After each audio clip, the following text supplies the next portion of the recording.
This one I've been working on all these years, and I'm certainly not finished. I guess it is a lifetime project, seeing what you can become. Personal development is truly the key to the good life. You see, what you become is far more important than what you get. The most important question to ask on the job is not, what am I getting? The most important question is, what am I becoming? However, it is also true that what you become directly influences what you get. Most of what we have attracted by the person we have become. So here's the great challenge of life. You can have more than you've got because you can become more than you are. That is the great focus of attention for life change. Now, on the other side of the coin, it reads, unless you change how you are, you'll always have what you've got. I've discovered that income does not usually exceed personal development. Sometimes income takes a lucky jump, but unless you keep growing out where it is, it will usually come back where you are. If someone hands you $1 million, best you become a millionaire quickly so you can keep the money. Life has strange ways. A very rich man once said, if you took all the money in the world and divided it equally among everybody, it would soon all be back in the same pocket. I guess it is hard to keep what you haven't attracted by your own personal development. Personal development, how important. Remember, the major key to your better future is you. That's a sentence with a lot of value. I suggest you put it up somewhere for a while where you can see it every day, just to remind you as you put your day together. I call it the silent seminar. The major key to your better future is you. For a share of my life, I didn't understand the importance of that phrase. Among a lot of things I didn't understand back in those early days. Back then, some things used to puzzle me. I used to wonder why two people could work for the same company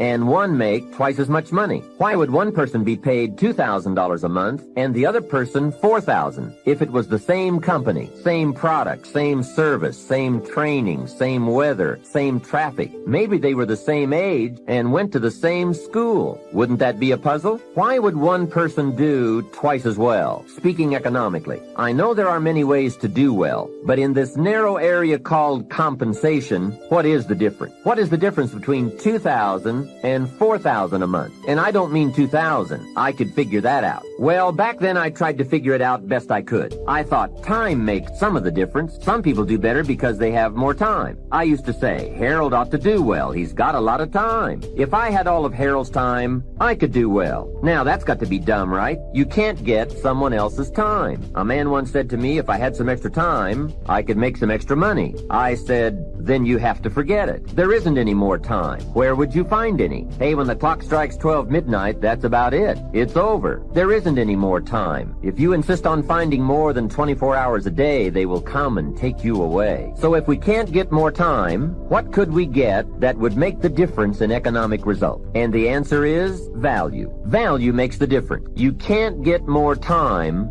but you can become more valuable. So value makes a major difference in how much money you earn. The fact that they don't see the dream, the fact that they don't see what you can be, has nothing to do with what God can do. Nothing at all. I don't care who you are, go cut your TV on. You cut your TV on 7 days. That little black boy with the stuttering problem, he all over that TV. That little black boy messed around and became TV star. She didn't see. How many times have you shared a dream with somebody and they didn't see it? See, that's why the Bible says a man without a dream or vision shall perish. Because you can't make it without dreams and vision. If you in this room and you on a team, you know why Wayne is so successful? You know why? Because he set goals. I bet you he got a target for what he's shooting at. He got a vision of where he's shooting at. When he won Team Member of the Year the first year, I bet he said, I'm gonna do it again next year. I bet he did. Because guess what? If you see it, you can achieve it. If you don't have vision, you can't make it in this world. I don't care if you got on a lime green shirt. I don't care if you got on a black suit, white t-shirt, or a pimpin' gold mohair. Without dreams and visions, you can't make it. I'm going to give you 2 scripts that changed my life. Now, I told you, I'm going to motivate you, but I can't without faith. I'm a grown man. I got it. I wish I knew what I knew back then. I was in, who's the lady, beautiful sister that's in the middle? That's the writer. Novia, that's a bad girl. What's her name? Novia. This a bad sister right here. She was interviewing me today. I took extra time with her interview. You know why? And I hugged after the interview. I've been interviewing for 30 years. She said, thank you for your time, Mr. Harvey. I said, you know why I took so much time? Because you care. She cared. She asked me stuff that was rich, real questions. Why? Why did you feel this way? Why did you do? I want Jamaica to know who you are. That sister right there was rich. But she doing her gift. She probably been writing and talking to people her whole life. Now all of a sudden, she interviewing Steve Harvey. Now I ain't saying I'm all that, but the Bible said,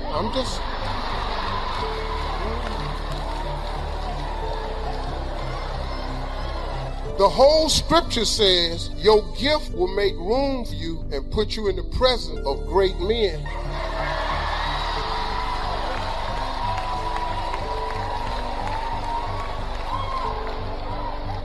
I'm going to give you something that changed my life. A very short script changed my life. I just found this year.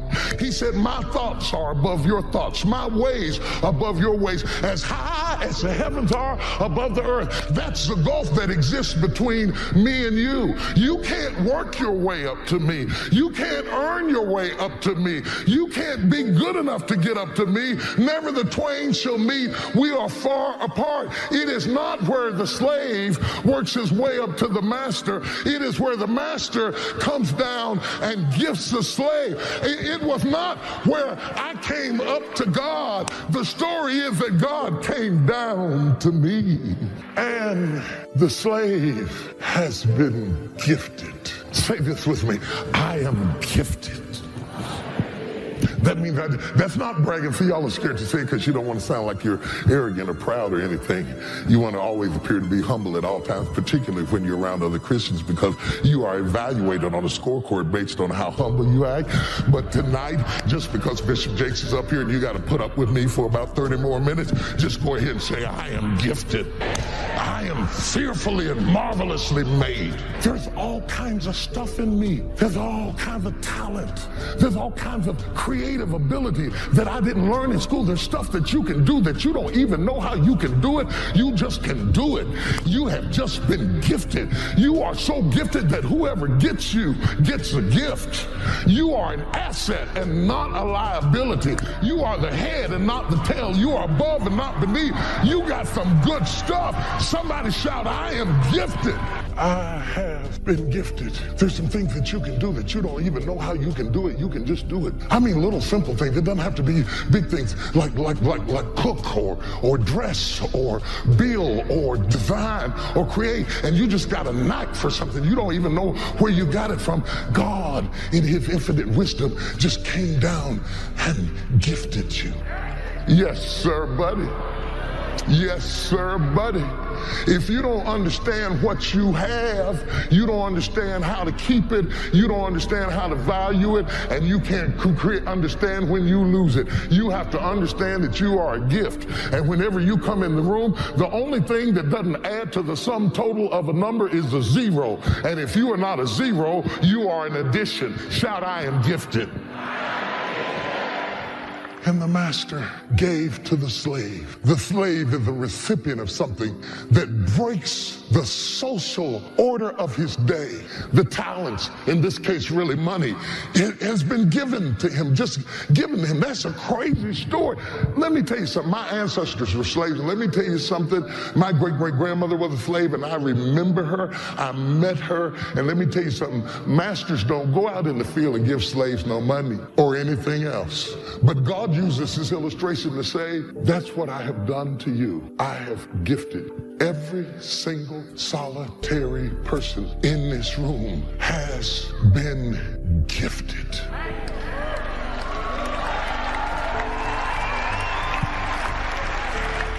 And in fact, I want all the gifted people to give God a praise.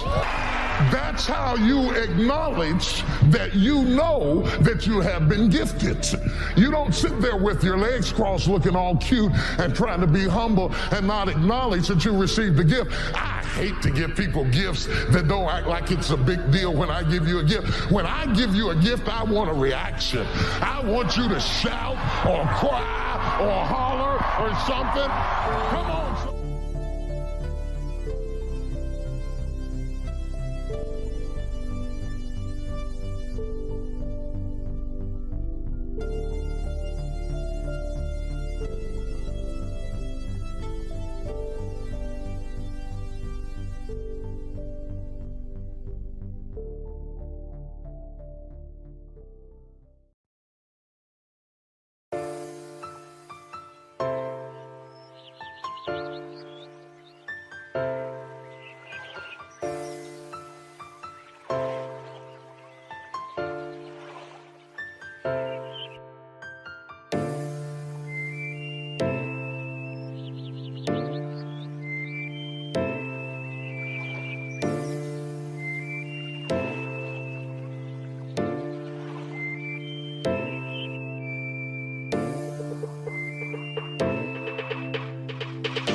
So it's a constant evolution, man. I've never arrived. So what I do every day is I prime myself for what I want rather than letting the environment control me. We've all had times when you snapped at somebody and you felt bad because it wasn't them, it was the state you're in. Number one, that you deserve your goal. Number two, that whatever you've done thus far is only a mere fraction of what's possible for you. How do I get it? Believe me when I say that you have a gift. You have a passion about that gift, and with the right plan, you can leverage that gift to fulfill a dream. Believe me when I say this. It's true. It's no less true than the law of gravity, or that 2 + 2 is 4. Believe in this truth, and you will have the attitude you need to succeed. That's right now, I'm stressing out 2-3 hours a day. I'm trying to reinvent the wheel. I'm like, oh man, I went through Navy SEAL training being fucked up. I ran over 7,000 miles in 2007 being fucked up. I did pull-up records being fucked up. Now, that the mind is so fucking strong, that the body catch the mind. So that's now where I'm at. So I'm always trying to reinvent the wheel and see what I'm capable of next. Right? Well, there's no excuse for that. If you prime yourself, you set yourself up. But the way I did it is I do this process. It's 10 minutes, I put some music on, I do this massive change in my breathing so it radically changes the way I feel. And then I do this 3-step process. First, I do 3 minutes of gratitude where I think of 3 things I'm really grateful for, and I don't think of it up there, I feel it. And the reason is, when you're grateful, you can't be worried. You can't be fearful.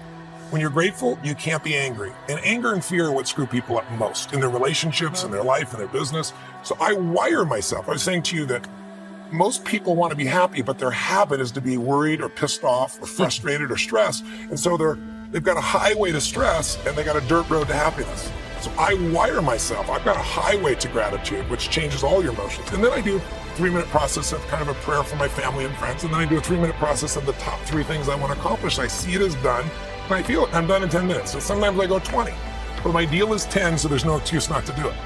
Can you imagine getting to the end of your life, looking back only to discover that you only used 10% of what was given you? Jim Rohn said something I like very much. He said, when the end comes for you, let it find you conquering a new mountain, not sliding down an old. So I'm urging you to continue to be a mountain conqueror. But I don't know what your goals are. My goal is to be the best son that I can be to my mother.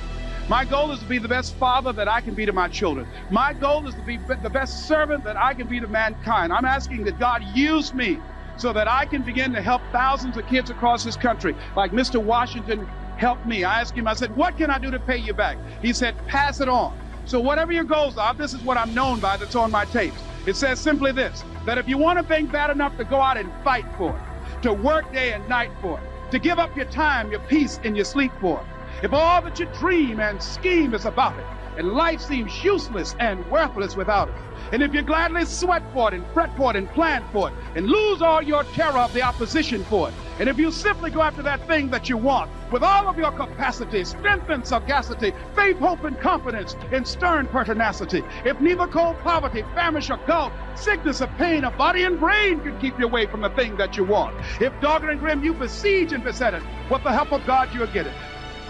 To change people's lives by sending me through a process that was so hard for me to overcome.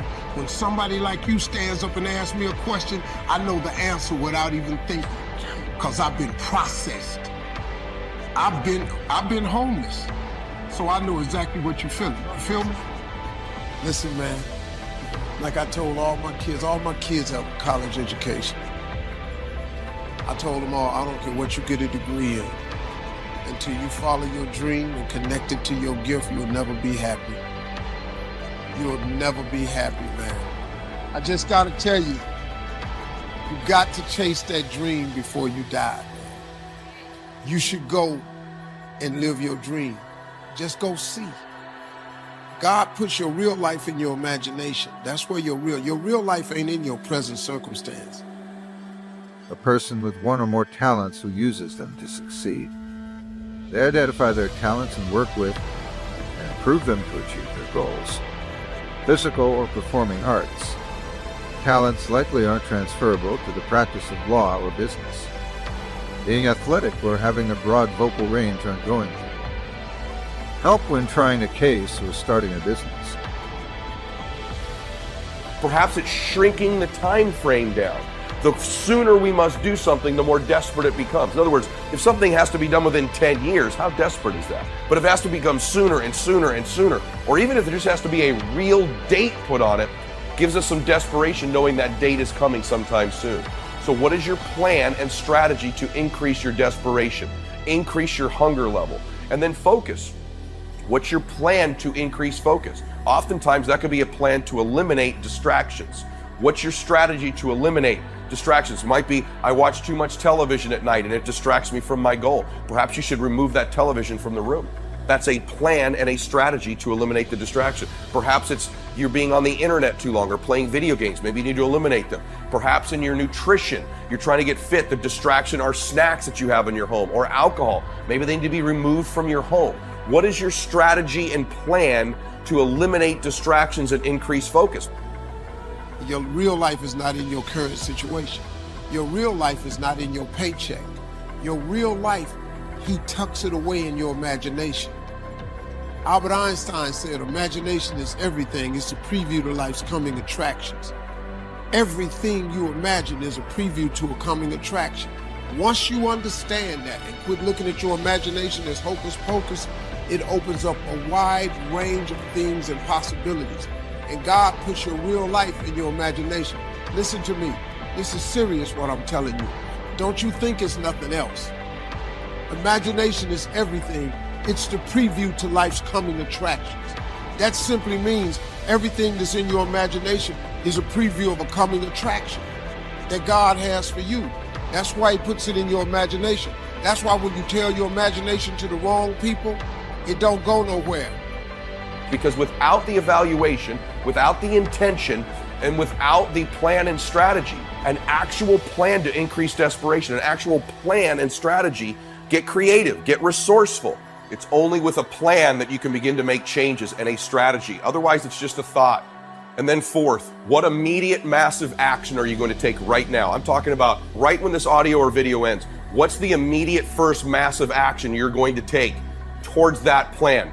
The first step, it's unplug the TV. It's remove the video game. It's throw out the junk food.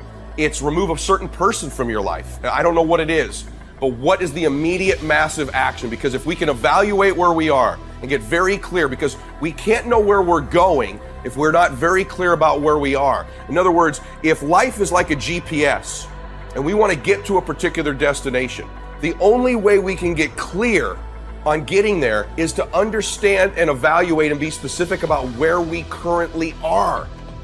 Focus on those talents that would help you achieve your goals. Were they natural communicators, leaders, managers, visionaries? What talents? Did they have that would help you? More importantly, which of these talents are ones you have? Once you identify the talents, study how they use them, apply them, and develop them. When did the talents come in handy?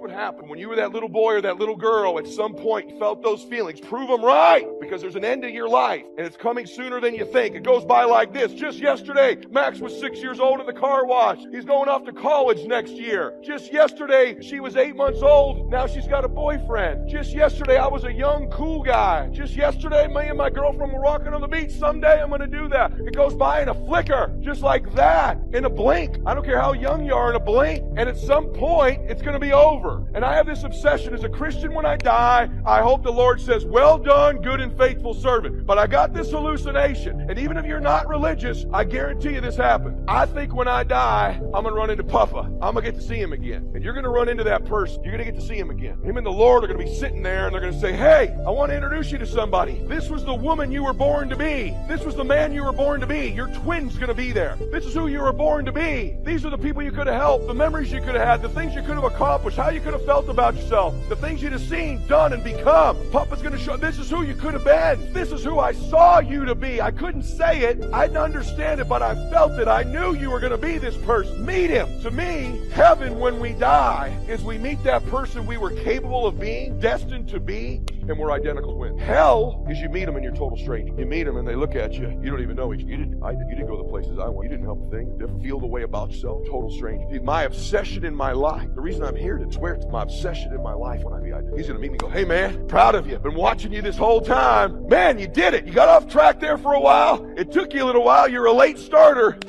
But man, you did it. You accomplished it all. You did it all. You became the man you were born to be. I'm proud of you. And I'm going to say, brother, I've been chasing you all these years. I'm running down that guy. I'm running him down. Every decision I make when I'm down and lazy and depressed and bummed out like I've been this week, and I'm not feeling good, I don't do things based on how I feel. I do things based on who I am. And who I am is that guy. I know most people don't make definite plans, but don't let that be you. The guy says, well, you work where I work, but the time you get home, it's late. You've got to have a bite to eat, watch a little TV, and get to bed. You can't sit up half of the night and plan. And this is the guy who's behind on his car note. He's a good worker, hard worker, sincere. But I've discovered that you can be sincere and work hard all your life and wind up broke and embarrassed. You've got to be better than a good worker. You've got to be a good planner, a good goal setter. You've heard the old saying, the people who fail to plan are planning to fail. It's true, so work on your plans. Put yourself in the top few percent who put this power to work for themselves. Writing your goals down also shows you are serious. And to do better, you must get serious. You don't have to be grim, but you do have to be serious. Hey, everybody hopes things will get better, but remember, the future does not get better by hope. It gets better by plan. And hope unaided by clear plans can finally become an illness. There's a Bible phrase that says, hope long delayed makes the heart sick. It's a sickness. I used to have the illness known as passive hope. It's bad. And there's one that is even worse, and that is called happy hope. That is really bad. The man is 50, and he's broke, and he's still smiling. Physically engage your body. If you ask you a question, yell back the answer. Or in a few minutes, I'm going to ask you to actively engage in different levels. Engage with each other. Do some crazy things you wouldn't normally do. What that does, it brings up engagement, 80-90% retention, because now it's not just a thought or a right, it's a feeling in your body as well. And if you do that, you're going to retain it. Who's up for doing more and holding on to more? Say I. Then to do that, I'm going to ask a couple things. One is if I ask you a question, please yell out the answer. You're already doing that. You're being very kind, but don't be kind anymore. Do it with more passion and intensity. Because I'm not going to ask you questions you don't know the answer to, because I want you to feel good about you. But if you yell out the answer, you'll activate your body's nervous system. Make sense? And the more you activate, the more energy you'll have. We live in a passive society, and if we're going to engage, by the way, the companies that engage, the companies that have records of 24 to top 25% in the country, highest levels of engagement of employees, companies like Google, companies like Salesforce, companies like Apple, companies like Facebook. And by the way, guess what all the research shows? 22% more profitability, almost one for one. For every percentage of increased engagement, you almost get an increase in profitability. But I would argue you get that in your personal life as well. The more engaged you are, the more the other person will become engaged. You want to get somebody engaged? You get engaged. Think about it. Every one of us is a leader. What's our job to do as a leader? Our job is maximize resources, right? How do we take whatever resource and get more out of it? Ourselves, other people, our economics, our business, our technology. That's the job of a leader. But you can't maximize resources if you don't have full engagement. So I'd like to see if we could increase that. And so one simple way of doing that, increasing that engagement, is to start with us. Because by the way, are you going to engage other people if you're not engaged? Yes or no? Yes or no? Are you going to be able to touch other people if you're not touched? Are you going to move other people if you're not moved? And so, by the way, here's the problem. How many of you wake up on? You have certain days you wake up and you think to yourself, today, I don't want to talk to any people. Touch somebody and say, I got a flow in my ministry. I got a flow in my ministry. It's not about the money. It's about the ministry. It's about the purpose. I got to find my place. I've got to go. Can you imagine what it was like for Elisha to go in the house and tell his mom and dad somebody else is going to have to take over the family business? I will not be around next harvest season. I got to go. I know you're getting old, Dad, and I know you can't run this plow anymore, but you're going to have to get somebody. And you had all these plans of what I would be, but I'm called to a different direction. It's hard to tell your parents you're called to do something different other than what they had envisioned for you to do. That's That's why Jesus said, if you follow me, you got to hate your mother and father. He said, you got to love me more than you love anybody, because sometimes I'm going to send a sword of division between you and what you were connected to, because I have called you to serve on another level and in another capacity. Am I talking to anybody? And he boils his ox, and he burns his plow, and he kisses his mother and father goodbye. And the Bible says something that is amazing. And I just read it to you. It says that Elijah, after he kissed his mother and father goodbye, he ran after Elijah that he might minister unto him. Wow. And I preached it for years and never noticed that Elijah was called to minister to the minister, to feed the feeder, to help the helper. He was called to work in the kitchen. There was an anointing on him to bring his organizational administrative skills to the kingdom. And he had to get untangled from all the distractions that were stopping him from full commitment to what he was called to. And if you're in a support ministry, you can't serve two masters. You can't just do this on the side when you finish, when you get ready. You have to come to a point in your life that you can focus on the thing you've been called to do and really commit your efforts, because people get dumb when they come to church. They park their mind in the parking lot right beside the car. They do. People who are real smart and helpful in corporate America come in church and get spiritual and stupid. They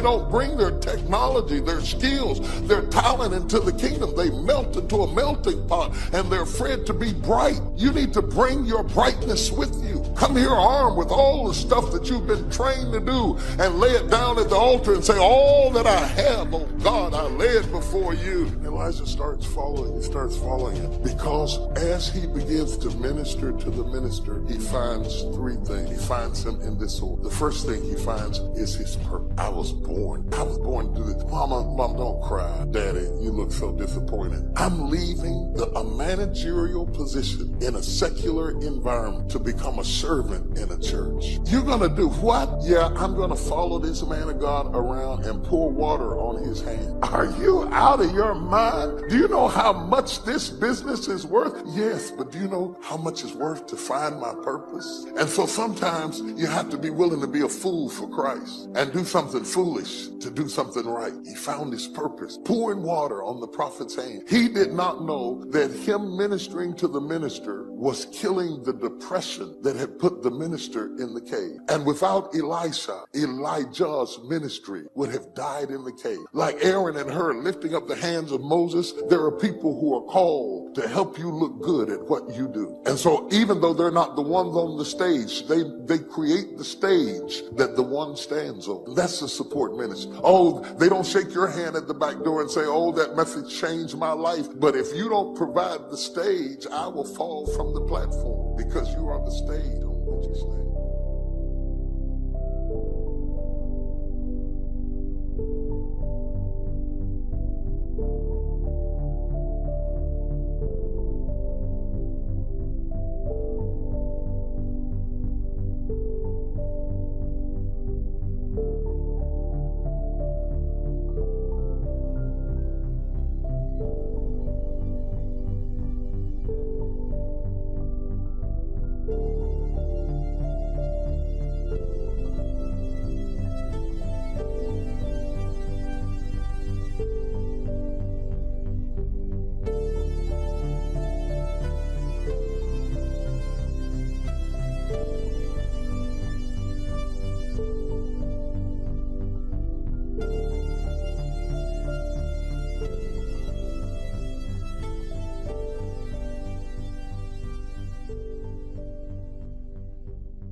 When you get to the point where all you want to do is be successful as bad as you want to breathe, then you'll be successful.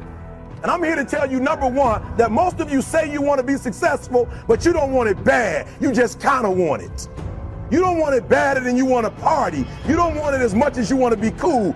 Most of you don't want success as much as you want to sleep. Some of you love sleep more than you love success. And I'm here to tell you today, if you're going to be successful, you've got to be willing to give up sleep. Sometimes we have to ask ourselves, what's using my life? Heard a guy give a lecture one time that says, we are today what we were when. And he was talking about the fact that we, to a great extent, behave, think, react because of some previous experience that we've had. One of the things that we know about life is that it is always changing. Sometimes you're up, sometimes you're down. And I said it the other day, and you have to realize, you have to know, you have to accept that all your excuses are lies. They are lies, all of them. Think about the things that you tell yourself, the lies you use to rationalize taking the easy road. Taking the easy road and leaving discipline behind. Think about them. You don't have time. Here's the big challenge of life. You can have more than you've got because you can become more than you are. That's the challenge. And of course, the other side of the coin reads, unless you change how you are, you'll always have what you got. I have found in my experience that income does not far exceed personal development. Now, sometimes income takes a lucky jump. But sure enough, unless you grow out where it is, it'll usually come back where you are. Life has strange ways. Put yourself together. And then maybe if you put yourself together, you know how to do that. You know what's wrong with you, if you'll admit it. You know there's a few things you could like polish up a little bit that you might even be able to manage in your insufficient present condition. And so you might shine yourself up a little bit, and then your eyes will be a little more open, and then you can shine yourself up a little bit more, and then maybe you could bring your family together instead of having them be the hateful, spiteful, neurotic, infighting batch that you're like doomed to spend Christmas with. See, sometimes we can't say, I can do that. But what we can say, that it's possible that I can have my dream. As we run toward it, as we work on it day in and day out. No one, ladies and gentlemen, could have convinced me when I started out just over 6 years ago working on my dream. And I want you to think about whatever your dream is, because I was willing to take a chance. And most people won't do that. Most of the people that you talk to try and bring them into the business, these are not risk takers. Most people have done all that they're ever going to do. They raise a family, they earn a living, and then they die. But people who are running toward their dreams, life has a special kind of meaning. And here's what I will share with you, that in the process of working on your dreams, you are going to incur a lot of disappointment, a lot of failure, a lot of pain, a lot of setbacks, a lot of defeats. But in the process of doing that, you will discover some things about yourself that you don't know right now. What you will realize is that you have greatness within you. What you'll realize is that you're more powerful than you can ever begin to imagine. What you will realize is that you're greater than your circumstances, that you don't have to go through life being a victim. If you really want to be successful, some days you're going to have to stay up 3 days in a row. Because if you go to sleep, you might miss the opportunity to be successful. That's how bad you got to want it. You got to go days without, listen to me, you got to want to be successful so bad that you forget to eat. Beyonce said once she was on the set doing her thing, 3 days had gone by, she forgot she didn't eat because she was engaged. I'll never forget when 50 Cent was doing his movie, I did a little research on 50, and 50 said that when he wasn't doing the movie, he was doing the soundtrack. And they said, when do you sleep, 50? Sleep, he says sleep. Sleep is for those people who are broke. I don't sleep. He said, I got an opportunity to make a dream become a reality. Football players, how many football players? Got anybody like football in here? Raise your hand. Anybody like football? Emmitt Smith. I used to be a Cowboy fan before they did my boy Tom Landry wrong. I used to be a Cowboy fan. And watch this, there was a commercial. Emmitt Smith had won his first Super Bowl, and he had this commercial when he was lifting weights.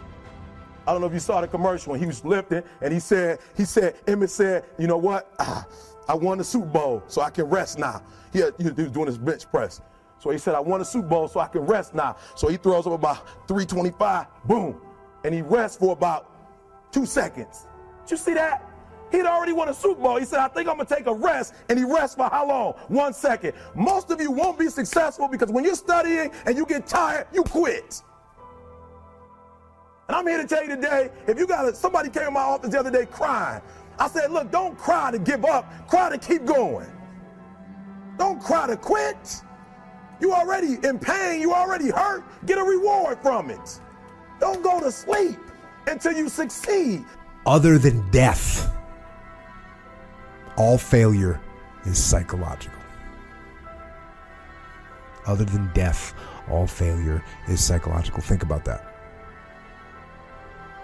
Just think about that. This failure, this upset, this catastrophe.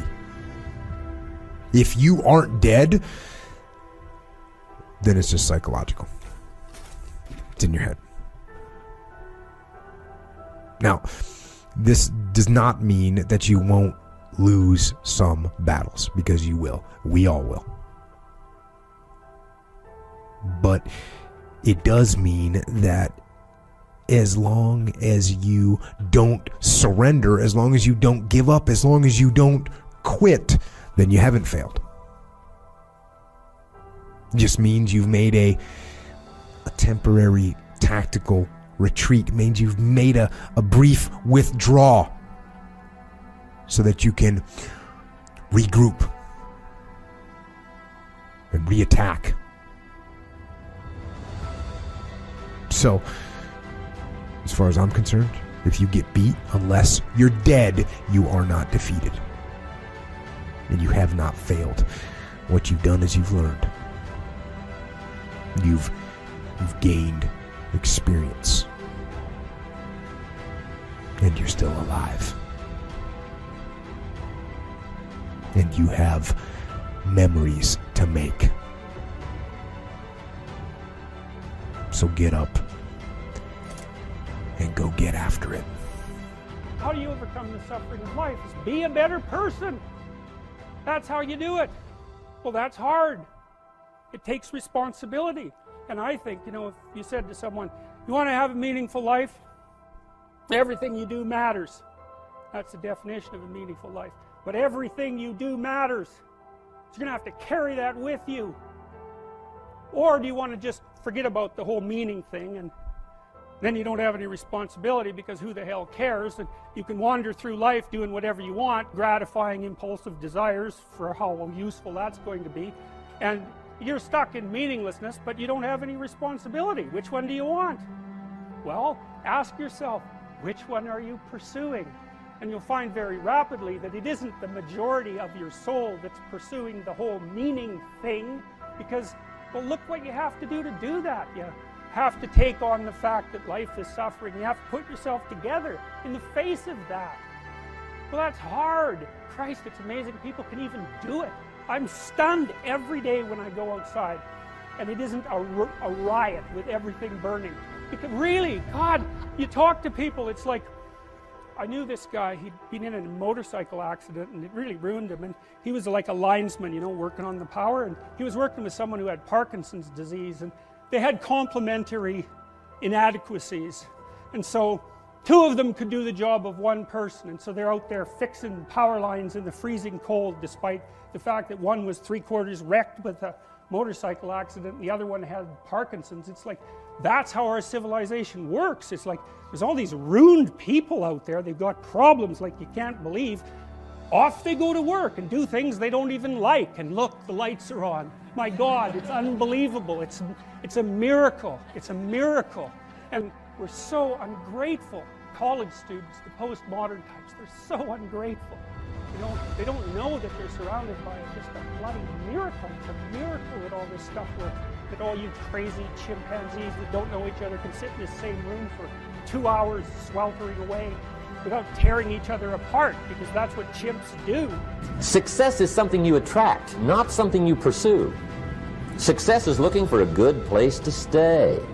So instead of going after it, you work on yourself. Personal development. See, the major question to ask on the job is not what are you getting. The major question to ask on the job is what are you becoming? See, the big question is not what am I getting paid here. The big question is what am I becoming here? Because true happiness is not contained in what you get. Happiness is contained in what you become. So that's our major subject for tonight, personal development. Of all the assignments Mr. Schoaf gave me at age 25, this was probably the most difficult. In fact, I'm still working on this one. I think it's an unending challenge to see what you can become. The next subject is called Basic Laws. And it's good to study the basics. And I call these basics primarily because they come from the Bible. Now, I'm not a theologian or a minister, and that'll be apparent. But Mr. Schoaf taught me that the Bible was a good textbook for ideas and stories and success equations, how to live the better life. I found out that was true. He also taught me that the Bible is as practical as it is spiritual, and I found out that's true. If you look at your bank account and your income and you're not happy, there are several places in the Bible to check to see what the heck's wrong so you can make the changes. And we're going to cover some of those tonight, called basics. Okay, the next subject is my favorite, setting goals. Mr. Schoaf taught me how to set goals. What a favor that was. One morning at breakfast, shortly after I met him, he said, Jim, let me see your current list of goals and let's go over them and talk about them. He said, maybe that's the best way I can help you get a better direction started. And I said, I don't have a list. He said, well, is it out in the car or home somewhere? I said, no, sir. I don't have a list anywhere. He said, well, young man, that's where we got to start. He said, I can tell you right now, if you don't have a list of your goals with you, he said, I can guess your bank balance within a few $100s. Which he did. And that got my attention. I said, you mean my bank balance would change if I had a list of goals? He said, drastically. That day I became a willing student how to set goals.